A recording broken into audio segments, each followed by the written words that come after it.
All right, welcome everyone. Thank you for being here today. As I said in the email that I reminded you about the meeting today, I did say in the email that this will be a shorter meeting than normal. Usually we have a presenter that provides us with some information regarding pediatric vehicular heat stroke. But today we do not have a presenter per se. We are going to use today as an opportunity to update everyone in a more detailed way on what's going on in the full work group as well as in the subcommittees. So I thought that would be a great opportunity today because we're heading into some changes within the work group, and we'll talk about that in just a second. So it's a really good opportunity for us to catch everyone up on what's going on. Right. Thank you so much. So for those of you that might be new to the work group, this is Claudia Summers, or I am Claudia Summers, and I am a program manager with the National Safety Council. I currently manage the Pediatric Vehicular Heat Stroke Program for the Council, as well as Safety Connection for child passenger safety. And I also do work with the Drive at Home program, which is for teen driving safety. I'm currently joined today by a couple of my partners in crime, or partners in safety. Amy Artuso, as well as Tammy Franks, is on. And then Katie Mueller is also one of the co-workers, and she helps out with the subcommittees within the Pediatric Vehicular Heat Stroke group. So not all of them can be on camera today due to some technical issues, but I just wanted to let you know who was on from the council. I may have missed someone. Hopefully I did not. Okay, so let's get started. Making sure I'm getting everybody on. Amy, do you mind letting people in as they come in, if you don't mind? I'm happy to do that. Thank you. Thank you so much. It's hard to do that and focus at the same time. All right. So for those of you that might be new to the Pediatric Vehicular Heat Stroke Stakeholder Work Group, we do meet quarterly as a full work group. And those full work groups, we typically have some type of presentation for everyone that is attending.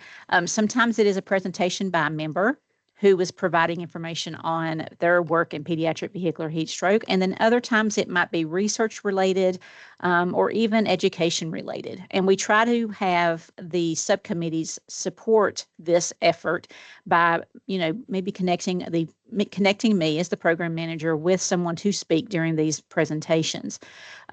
This month, like I said, we are going into some changes for the Pediatric Vehicular Heat Stroke program at the council. So I wanted to provide an opportunity for everyone to get caught up on what's going on. So today we're going to look at current statistics in pediatric vehicular heat stroke for the country. We're going to have our report outs for the subcommittees, and there will be a little more detail than they normally are. And then we will look at what's the changes going to happen within the program. And Alexis has joined us today, so I'm going to let her introduce herself at that point. And then we'll talk about upcoming meetings and what to expect with upcoming meetings. During the subcommittee reports, you may hear from the reporter as to what they're going to do with meetings. But for the most part, we'll cover all that again at the end of the meeting. So currently, we've had 35 pediatric vehicular heat stroke related deaths in the United States. The most recent happened in Illinois, and I think it is fitting to say that it was an 80-some degree temperature that day. I don't have it on this particular slide, but it was a hot day when this did occur. As you see, we have already reached the same number of deaths that we had in 2022, unfortunately surpassing what we had last year. So we do have a lot of work to do as a committee, and wanted to just remind you of what we are doing and why we're doing that. So we're going to do our subcommittee call outs, and first we'll start with the legislative subcommittee, and currently I am leading that subcommittee. As I reported last meeting, we are working on a model legislative document, and this document is going to be provided out to the states to help them improve legislation in the event to help prevent pediatric vehicular heat stroke occurrences. The document does include recommendations for unattended children in vehicle laws, to include definitions of what a child actually is, as well as what a caregiver and a vulnerable person would be in legislation. The document does define the lack of supervision of a child as being significant, as well as being a significant risk to the person's health, whether it be a child or a vulnerable adult. also the document addresses child care provider protocols to maybe possibly implement to prevent instances of children being left in a vehicle due to the care providers misunderstanding communication chains and getting the children out of the vehicles. We also have a definition of what left behind is within this document that is being drafted. The document does provide guidance on enforcement protocol to include funds from that enforcement to be used back toward education and enforcement programs related to pediatric vehicular heat stroke. That is to be able to help the states be able to continue their efforts and to be able to fund their education projects. We do have a rough draft of the document provided, but we do ask, and we will be willing to provide it to the full work group, but we ask the work group to please provide input on the document. If you are in a state that already has a pretty solid program or protocol or legislation in relation to children being left in vehicles or children being alone in vehicles, that would be helpful for us to be able to draft this document more thoroughly. So if you have experience maybe working in this type of field, maybe drafting model documentation or even working with legislative documents, that would be helpful as well to the legislative subcommittee. The communications subcommittee is being led by Maureen Johnson. She is our current chair for that subcommittee. I will be reporting out today just because Maureen is newer to that role, and I didn't want to sabotage her today and make her report out, but she did provide the information that I am presenting today. So the communications subcommittee focuses on efforts to educate the community on pediatric vehicular heat stroke, and that is to include, ways to identify risk factors, ways to educate caregivers and care providers on their risk factors, as well as ways that these instances can happen. Additionally, it's to also encourage citizens to act if they happen to see some kind of an event that could potentially lead to a child being injured or killed in a vehicle that is in temperatures that are warm, or even in just being at risk in a vehicle. So one of the things that our subcommittee has been looking at is maybe small little things that we can distribute out, such as reminders on doors at big box stores such as Walmart or gas stations or even daycare facilities. And these reminders remind caregivers to look back in their vehicle or to check their vehicle or to know what the risk factor is of leaving their child in a vehicle, even for a short time. This would be a very simple way for a business to be involved in prevention, as well as a way that can be done that's kind of not an intrusive way to the public. We also have, we are trying to work with the Research and Technology Subcommittee in helping states to develop task forces. And this is something that we all can do as in the full work group, is try to go back to our states and work towards prevention in our states. Amy's going to report a little bit more about what that looks like and what potentially support that we can give you in terms of developing these task forces, but all three subcommittees are supporting this effort. Another thing that we've discussed in the communications subcommittee is possibly some kind of a public relations advertising. One of our subcommittee members actually mentioned doing something within the Super Bowl, maybe working with a vehicle manufacturer that already has time already slotted for the Super Bowl and have them work with us to maybe have a pitch about pediatric vehicular heat stroke within their already scheduled time slot. And that is something that we possibly, if anybody has any connections within the motor vehicle industry or an industry that does work and does have Super Bowl advertising, we would love to see if we could get that to work together. We also are utilizing My Car Does What, which is a program of the National Safety Council to educate caregivers on what their safety features their vehicle has. And we want to work with them to maybe spotlight back seat technology. That's a tongue twister. So that is something else that we're working on. We also want to create an emphasis on programming for hospitals. Maybe have patients watch the Children in Hot Cars curriculum. It's an e-learning that is provided through the National Safety Council or something comparable during their postnatal care or prenatal appointments within the hospital setting or even the doctor's setting. The one that's provided through the National Safety Council is only 10 minutes long. And it really is a good idea and a good way to educate caregivers on what the risk factors are and why it can happen and what is what happens to the child that's being left in the vehicle or alone in the vehicle. The other idea with this is to also develop a curriculum for continuing education for registered nurses. As you know, registered nurses are required to do a certain amount of continuing education. And if we could provide them with some type of maybe 1 hour long or an hour and a half long, depending upon the requirements of education to help them be able to better communicate with the caregivers within their care, so that when they leave the hospital, when the parents leave the hospital with that new baby, they are loaded with information on how to prevent something as tragic as a death from a hot vehicle. We're also working to develop a pledge for child care providers so that they can help their caregivers to remember to drop the child off at child care. We know that about 56% of the deaths that occur are when a child should have been dropped off at a care facility and were taken straight to the workplace of the caregiver.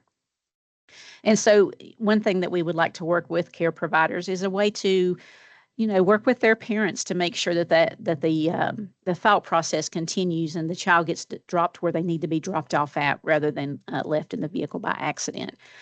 This is a difficult place because, as you know, care providers have a lot going on. And it would be an extra step for them in the mornings to make sure that the children are where they need to be. And this is something that we do need input on as well. With that, I'm going to send it over to Amy for the Research and Technology Subcommittee. Thank you, Claudia. Hi, everyone. The Research and Technology Subcommittee hasn't met in a few months, but individual committee members have been very active on different projects. So if you remember, even from the full work group meeting in July, I think it was, Johnny Humphreys and Carly McConnell presented about the Texas Heatstroke Task Force. And since then, Florida has established a state-specific Vehicular Heatstroke Task Force. They have specifically decided not to call it Pediatric because they also want to focus on pets, seniors, and any other vulnerable populations. But I extend the invitation if any representatives from other states want to also establish a state-specific task force, please let us know, and we're happy to work with you. It's very much a grassroots effort. But one thing that NSC is offering is a unique web page for each state task force. Claudia, I don't know if you are able or want to show the web page, but Texas and Florida are currently working, thank you, to create their own unique web pages.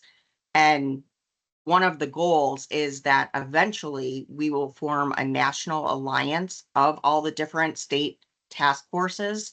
Again, Texas, Johnny and Carly have been extremely helpful with the establishment for Florida, providing guidance and support as needed or requested. And as soon as Claudia shows you, it's on carseateducation.org on Safety Connection. In actuality, that neither page, the Texas nor the Florida, has been developed yet. The only thing I can really show is the homepage of Safety Connection, Right. And that's pretty much all I can show at the moment. But I'll get that up for you real quick. Right. Yep. I understand. Thank you. So there's tiles on this homepage, and there's one for vehicular heat stroke, and it says coming soon. If you click on it, as Claudia mentioned, nothing will happen right now, but she is working with representatives from Texas and Florida to create those unique web pages. So I call those tiles. Claudia, I don't know if you have a different name for that, but It's perfect. It's a perfect okay. name. That bottom tile says coming soon. That's what the green label is there. And once the Texas and Florida web pages are ready, those will go live, and we can accommodate web pages for all the states at no cost to the states. So again, if you're interested, reach out, and we're happy to talk about that. In addition, some committee members have sent me research proposals that I am trying to find funding for. If you take into consideration the resources and initiatives that already exist, if you have a new proposal, one that isn't, a resource that isn't already available or data that's not already available, I welcome or I invite you to also send a proposal for discussion. But we'll provide a more detailed update down the road once we have more concrete information to share about that. And then this committee can be on the lookout for a meeting invitation sometime in November and December. That's when we can expect to convene again. But other than that, as always, we appreciate everybody's participation and collaboration. And that's our committee report for today. Thank you, Amy. As I said, this is going to be a super sweet meeting, and I hope everybody doesn't mind having an extra half hour or so back into their time. So let me go back to my screen here. So looking forward, we want to remind you that, or let you know that after this meeting, I will be sending out to the full work group some of the needs that are coming from the subcommittees. And that includes, input with that model legislative document, maybe even if you're interested in starting to work on a task force for vehicular heat stroke, by all means respond to that. The email you'll be able to interact with the email and send that information back to me, and I will distribute it to the appropriate subcommittee. So expect that within the next hour after the meeting. Subcommittee meetings, as you heard from Amy, she will be having a research and technology meeting between November and December. She's going to be seeing that out personally. The Legislative Subcommittee and the Communications Subcommittee have not scheduled their next meetings due to my next slide that I'll be showing you in just a second. But just know that if you're in either one of those two subcommittees, you will be receiving an email or a meeting invitation later on, and we'll explain that in just a second. The next forward group meeting will be to be continued or to be determined as well. Just know that it should be coming within the month of January. And then that way, you can kind of expect it for that time. Okay. All right. And then the next thing I wanted to do before we let you go is I wanted to introduce you to Alexis. Alexis has joined the National Safety Council. She will be taking over the stakeholder work group work and be leading that for you from this point forward, or as of October 28th forward. And that is one reason why we have decided not to schedule any future meetings at this time.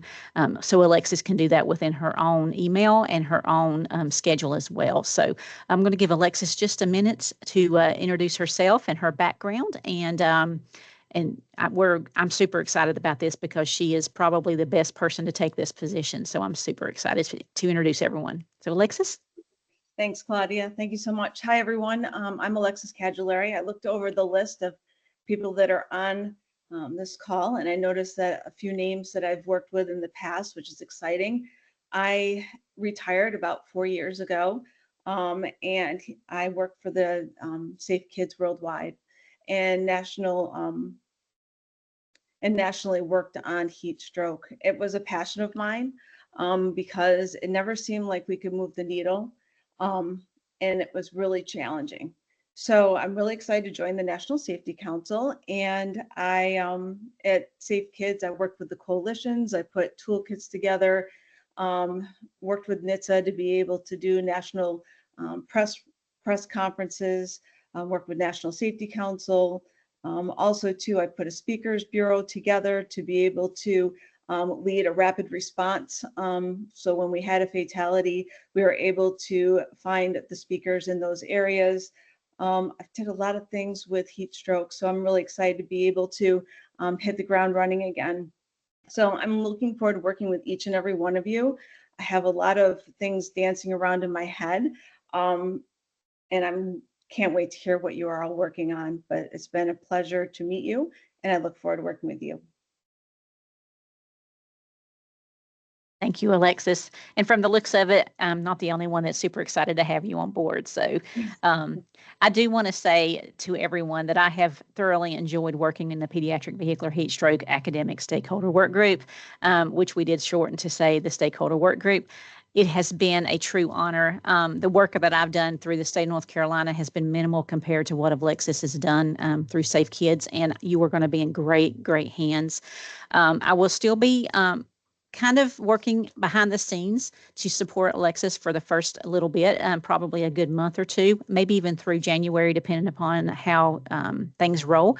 But I will also be working with the task forces that are going to be developed through the states to help them with their websites. So I'm super excited to be able to do that as well. And with that, I wanted to see if anyone else had anything they wanted to tell us. Maybe if you have something going on in your state or with your organization that is currently happening, since we are at the tail end of what we would call the season for heat stroke, even though we could have deaths all the way through November. Is there anything that anyone wants to report out from their states or their organizations? Yes, Paul, go ahead. Sure. Yeah, just to flag for everyone on the group, given that may be relevant, we're going to be publishing our annual heat stroke report on the 31st of this month. I think we'll be pleased to report an increased number of vehicles with technology equipped in standard equipment. So busy putting the final touches on that, crossing the T's, dotting the I's, but we'll make sure to share a copy with the group once it's available. Okay. And Karma? Well, first off, welcome to this position, Alexis. It's exciting to have you. Boy, you guys hit the jackpot when you got her because she has a wealth of knowledge and experience and stuff like that. So I'm just excited to see you in this role. I just wanted to just mention that Safe Kids Worldwide had a partnership this last year with State Farm in which they offered grants out to coalitions to focus on child passenger safety and also heat stroke. Those people, there were 2 tier levels of grant funding that were available, and those that were in the top tier received a heat stroke display. And interestingly enough, I have one that was designed that Safe Kids Worldwide used in the past. It was quite large. It's wonderful, but it's very large. It takes a big vehicle to transport, and it is one that is quite heavy and harder to put together. It's very effective, but it has its place. There's also another one designed by the same company that's a tabletop, but you can't leave it unattended really. Very small, easy to put up. They have now created one that is kind of, it's not a tabletop, but it's not as big as the big one. And that is what we received as a part of that grant. I will say that that was a game changer.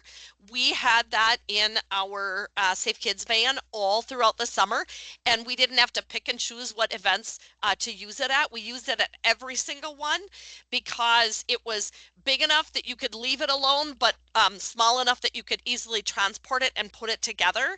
And so it was at all of our events.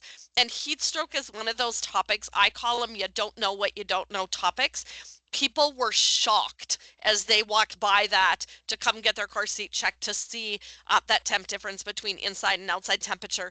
So highly effective, did a lot of good in moving the needle as it relates to the education about the topic. And so I just want to throw out there those grants for State Farm for next year's grant cycle were already due on Sunday. So that's kind of a done deal. But that being said, if somebody wanted to look into that device and just how effective and easy it was to use, you could certainly reach out and I can provide you some information about where they came from or how people might be able to get a hold of those. Karma, thanks for sharing that. I had heard of the State Farm grants, but I thought they were just child passenger safety. I didn't realize they were heat stroke related too. So thank you. They were. Have you guys seen the devices, what they look like? Did anybody? If I can share my screen, I will show you. Okay, let me see here. Share my screen.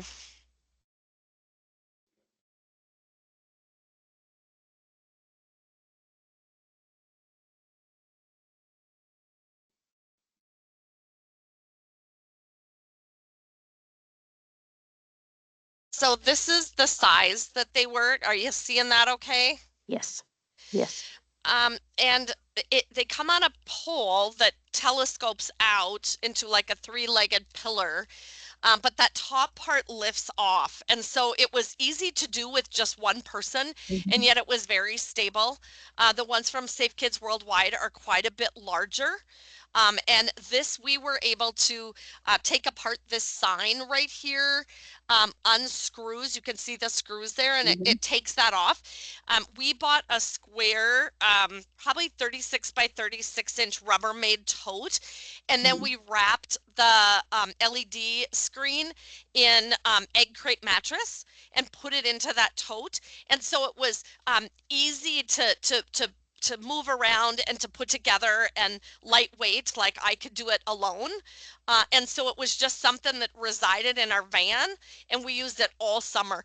Sometimes when we went to a big event, the one that we had purchased from Safe Kids Worldwide, again, it has its place, and it's a great thing, but we would have to decide, am I going to take a bunch of car seats, or am I going to take some of my car seats out to have enough room to put this big sign in that was like the length of a van, and you could not fit it into a car or anything like that. And so this was just really good, and I found that we used it a lot more than we used the other design one. Karma, I saw this at Kids in Motion, and I can tell you it is a game changer. I was so excited to be able to see it. And lifting that big display for several years, this is going to be, it's perfect to be able to be portable and move around and get a lot of exposure. So that's great that you did that. It's wonderful. I know that I have had a few of my organizations that I worked with in my previous employment had changed over to this design, and they loved it because it was one person friendly.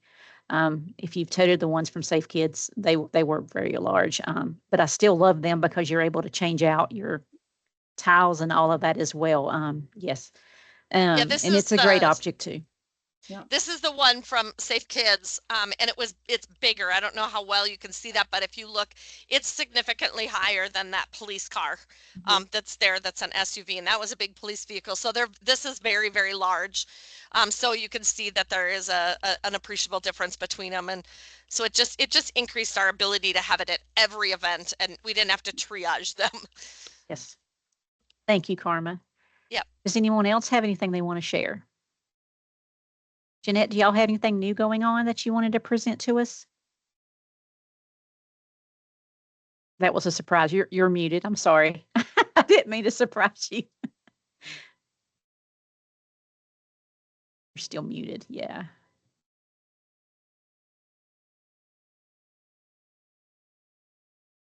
Oh, I'm sorry. It's okay. If you do have anything, please send it to me by email, and I can send it out to the group as well. But I just thought maybe you might have had something you wanted to present, but she's having difficulty getting it off mute. I'm sorry about that. Anyone else before we let you have the rest of your day back? Right. Oh, yes, Johnny, please go ahead. Yeah, I'll just mention quickly that we just in Texas finished our first grant year under. Now we're receiving money from NHTSA for the first time. And we just completed our first grant, and this is available for everyone now. So it's been in place now for a year, and I'm hoping it'll make a big difference, in other states as well for funding for Heatstroke, which is prior to last year, it was not available through NHTSA. So it's a big deal, and we're pleased. We were getting money from the state through state funds, but this is a lot smoother than there. Well, that's great. Johnny, that's not passed through the state of Texas DOT. It's directly to NHTSA. This is passed through our Department of Transportation is the group in Texas that distributes the federal funds. So I don't know exactly. I don't think probably every state it's that way, but it is in Texas. So you just need to find out, who is in charge of distributing those funds. We got that in North Dakota as well. They got money from NHTSA to do, and in Minnesota, actually, I work in both states, and both got funding for heat stroke awareness and education from NHTSA that then came down to us at, we had to sign contracts with our DOT that we would focus specifically on heat stroke, but it was designated heat stroke funding. And welcome, Alexis.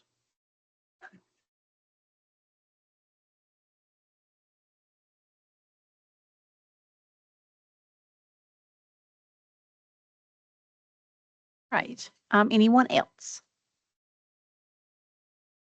All right. I do Yes, I appreciate have each. something. Yes. Yes. Go ahead. At the next month, there will be a new child technician booklet coming out. It will be available to the general audiences on, I believe, December 2nd, if I remember right. But we could use that avenue to distribute the knowledge we have and what we find out through the technicians. They see a lot of parents. They could also mention, hey, watch out when it's hot, and give them some short talk about it. They have the people there for at least an hour or so. They can do something. We actually have the perfect person to respond to how much or how little that topic is covered in the new curriculum. And Tammy, thanks. I saw you just went off mute, so Yeah. fire away. Hi, thank you. I was just typing an answer. Thank you. Sorry I can't be on camera. I'm having some connectivity issues today, so we don't want to rock the boat. We'll just do audio. But we do have an entire page in the technician curriculum dedicated to providing information about pediatric vehicular heat stroke prevention and sharing resources to the students. So every student completing the technician training will receive that. And I will be happy to send us a snip of the page to Claudia to share with all of you in about 2 months when it becomes available. So we'll have that available for you. And then also, because we're partnering with Transport Canada on this curriculum, we will also are sharing Canadian resources. So if we have any Canadian partners on today, and they have a fantastic video, which we will also be providing a link for as well. So all of that will be available. So thank you for sharing that idea. And that topic Yes. is on the National Digital Car Seat Check form. Karma, is it on the Safe Kids form too? I don't think Johnny's so. saying yes. Is it? So just so you knows, or this whole group knows, we do try and communicate out this messaging through technicians. Go ahead. If it's Alexis. if it's It's the on the same, Safe Kids paper copy. I don't use the digital form, but it's on the paper copy. it is on That's paper. Yep. Perfect. All right. Oh, you're on mute, Karma.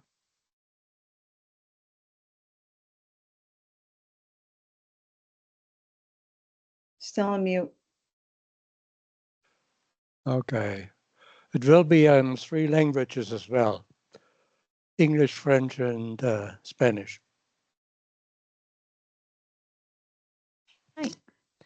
Uva, I think you've become my #1 fan. I appreciate the support, sir, and the promotion. Can you hear me now? Yes. Okay. I work for ISO on misuse. So this is a misuse too, if you leave your child in the car. So on the National Digital Check form, it specifically has like a list of all of the things that you discuss with a parent, with heat stroke being one of them. On the Safe Kids Worldwide form, it just says discussed unattended children in and around cars. So it does not specifically say heat stroke. So there Thank you go. you. Thank you for confirming. Yeah. All right. Jan, did you have anything you wanted to provide to the group? If not, that's fine. I just wanted to give you an opportunity.